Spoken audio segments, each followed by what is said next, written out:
Hello dear students, education with Poonam ma'am channel में आपका स्वागत है। मैं हूं पूनम और ये जो सीरीज हम लेके आए हैं ये जिसमें यूपीएससी मेंस के जो क्वेश्चन है वो हम डिस्कस करेंगे। तो इसमें एक क्वेश्चन डेली हम डिस्कस करेंगे जिसमें देखेंगे कि जो क्वेश्चन है वो किस प्रकार है वो लिखा जाता है और किस प्रकार के क्वेश्चन है वो यूपीएससी के एग्ज़ाम के अंदर मेंस में पूछे जाते हैं।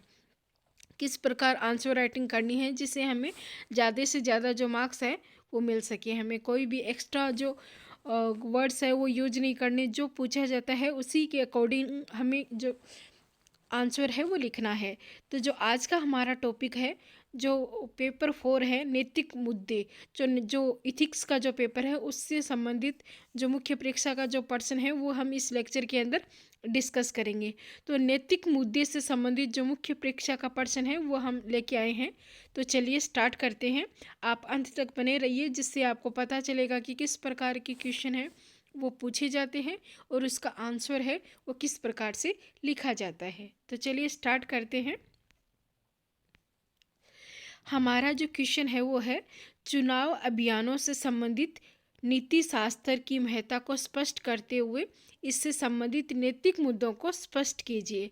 तो जो चुनाव अभियान है उससे संबंधित जो नैतिक शास्त्र है, कैंपेन इथिक्स है, इसकी महत्ता को स्पष्ट करते हुए इससे संबंधित नैतिक मुद्दों को स्पष्ट कीजिए। तो ये हमारा क्वेश्चन है। अब इसका जो आंसर कैसे लिखना है वो देखते हैं। कैंपेन इथिक्स चुनाव के दौरान विभिन्न हितधारकों द्वारा पालन किए जाने वाले नैतिक क्रियाकलापों का समुच्चय है। यह विभिन्न क्रियाकलापों की नैतिक वैधता को स्पष्ट करता है। दायित्व है कि नागरिक, राजनीतिक दल, निर्वाचन आयोग तथा संबंधित अधिकारियों से न्यायप्रद आचरण का पालन करने की अपेक्षा की जाती है। तो जो चुनाव अभियान होते हैं जिसके अंदर जो भी उम्मीदवार है वो अपने रैली के दौरान अपना जो प्रचार प्रसार है वो करता है, तो उन्हें अपने कैंपेन के द्वारा किस तरह जो नीति शास्त्र या नैतिक मूल्यों जो मूल्य हैं उनका पालन करना है उनके बारे में बताना है। जैसे कैंपेन एथिक्स चुनाव के दौरान विभिन्न हितधारकों द्वारा पालन किए जाने वाले नैतिक क्रियाकलापों का समुच्चय है और यह विभिन्न क्रियाकलापों की नैतिक वैधता को स्पष्ट करता है। दायित्व है नागरिक, राजनीतिक दल, निर्वाचन आयोग तथा संबंधित अधिकारियों से न्यायप्रद आचरण का पालन करने की अपेक्षा है वो की जाती है। अब जो इस कैंपेन एथिक्स की महत्ता क्या होती है, तो यह उम्मीदवारों के चरित्र को उद्घोषित करता है, अतः प्रतिनिधित्व लोकतंत्र को स्थापित करने में एक स्वच्छ व न्यायपूर्ण कैंपेन की महत्ता बढ़ जाती है। तो ये उम्मीदवारों का जो चरित्र है वो कैसा है और उससे जो प्रतिनिधित्व है, जो लोकतंत्र के अंदर जो अच्छे लोग लोकतंत्र का जो हिस्सा है वो बने, उससे कोशिश की जाती है। कैंपेन का न्यायपूर्ण होना चुनाव के लिए बेहतर साधन को स्थापित करता है। चुनावी कैंपेन का आदर्श आचार संहिता पर खरा उतरना राजनीति के प्रति युवाओं की अभिवृत्ति को सकारात्मक रूप से प्रभावित करता है। नेक्स्ट है कैंपेन इथिक्स से संबंधित नैतिक मुद्दे। तो जो ये कैंपेन होता है उससे जुड़े जो नैतिक मुद्दे कौन कौन से हैं उसको डिस्कस करते हैं। चुनाव अभियान के दौरान झूठ बोलना तथा तथ्य एवं मत के मध्य सूक्ष्म अंतर को समाप्त कर देना, मतदाताओं को गलत जानकारी देना। कैंपेन के अंदर जो चुनाव प्रसार होता है तो उनको झूठ बोल के उनसे मत जो लेने की कोशिश की जाती है, उनके जो मत होते हैं उनके मध्य सूक्ष्म अंतर को समाप्त कर देना, जानकारी लीक कर देना, मतदाताओं को गलत जानकारी देना, उनको लुभाना आदि है वो इस कैंपेन के अंतर्गत आता है। चुनाव में अपनी प्रतिद्वंदी पर व्यक्तिगत टिप्पणी करना तथा निजी जीवन के प्रश्नों को सार्वजनिक प्रदर्शन की विषय वस्तु बनाकर जीवन की गरिमा को क्षति पहुंचाना। तो कैंपेन के दौरान जो एक उम्मीदवार है वो सामने वाले उम्मीदवार की जो पर्सनल इन्फॉर्मेशन है वो लीक कर देता है, उसको नीचा दिखाने की कोशिश करता है जिससे उसे उस चीज़ का बेनिफिट हो। तो ये कैंपेन के अंदर नहीं करना चाहिए। ये एक नैतिक मुद्दे हैं उनके अंदर आता है और चुनाव प्रसार के दौरान ये अपने जो इथिक्स हैं उनको ध्यान रखना चाहिए। विभिन्न रूढ़वादी क्रियाकलापों के माध्यम से समाज में गलत उदाहरण प्रस्तुत करना।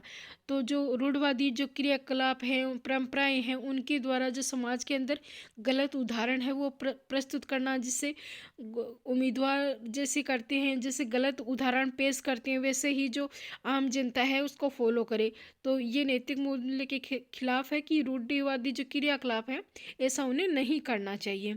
चुनावी वित्त का अनैतिक स्रोतों से तथा सीमा से अधिक व्यय होना।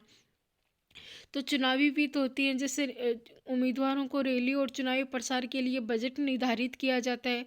तो अगर वो ज़्यादा पैसे हैं वो खर्च करेंगी तो उनका चुनाव प्रचार अधिक होगा। अगर वो लिमिट में नहीं करेंगी तो जो गरीब लोग हैं, जो गरीब उम्मीदवार है चुनाव में भाग ले रहा है, उसको उसका हानि होगा।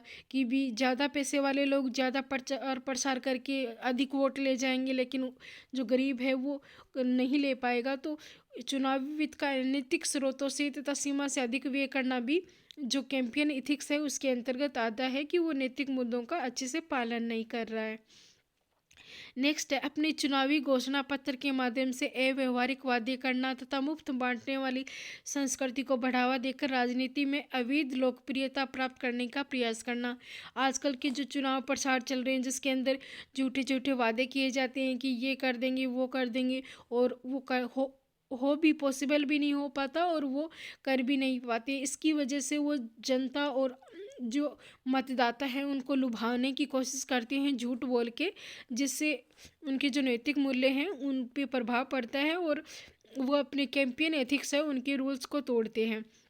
कुछ लोग मुफ्त में बांटने, जैसे कुछ लोग बोल दें कि अगर आप मुझे वोट देते हो, मैं जीतता हूँ तो मैं आप सभी को मोबाइल फ़ोन दे दूँगा, लैपटॉप दे दूँगा, गाड़ी दे दूँगा। तो ऐसे मुफ्त बांटने वाली जो संस्कृति है जिसका आजकल चलन कुछ ज़्यादा ही राजनीति में बढ़ रहा है, तो ये अवैध होता है और ये जो कैंपेन इथिक्स है उसके अंतर्गत आता है। तो ये नहीं करना होता है। नेक्स्ट है, अंत उम्मीदवारों को आदर्श आचार संहिता में निहित मूल्य का पालन करते हुए एक सुचितपूर्ण राजनीति का मार्ग प्रशस्त करना चाहिए। तो जो उम्मीदवार है उसको अपने इथिक्स के अंदर, अपने नीति शास्त्र के अंदर रह के जो निर्वाचन आयोग ने जो रूल्स डिसाइड किए हैं उन रूल्स के अंदर, उन आचार संहिता का पालन करके ही अपने चुनावी आयोग और चुनाव रैली है उनमें भाग लेना चाहिए। किसी और को अपनी तरफ करने के लिए जो गलत चीज़ें हैं वो यूज नहीं लेने चाहिए। तो जो ये हमारा आज का चुनावी आयोग का जो चुनावी इथिक्स का जो क्वेश्चन था, ये आपको नैतिक मुद्दे से संबंधित, चुनावी अभियान से संबंधित नीति शास्त्र की महत्ता को स्पष्ट करते हुए इससे संबंधित नैतिक मुद्दे को स्पष्ट कीजिए। ये क्वेश्चन ये आपको कैसा लगा, आप इस पे अच्छे से तैयारी कर लीजिए, क्योंकि अभी चुनाव चल रहे हैं, आगे भी चुनाव आने वाले हैं और ये जो क्वेश्चन है ये बहुत ही महत्वपूर्ण होगा। तो आगे मेंस एग्ज़ाम और प्री एग्ज़ाम में भी ये क्वेश्चन है वो पूछा जा सकता है। तो इस टॉपिक को आप अच्छे से तैयार कर लीजिए। तो आज के लेक्चर में इतना ही। ये लेक्चर आप शेयर कीजिए, सब्सक्राइब कीजिए और अपने फ्रेंड्स सर्कल के साथ भी शेयर कीजिए। तो अभी के लिए इतना ही। Thank you.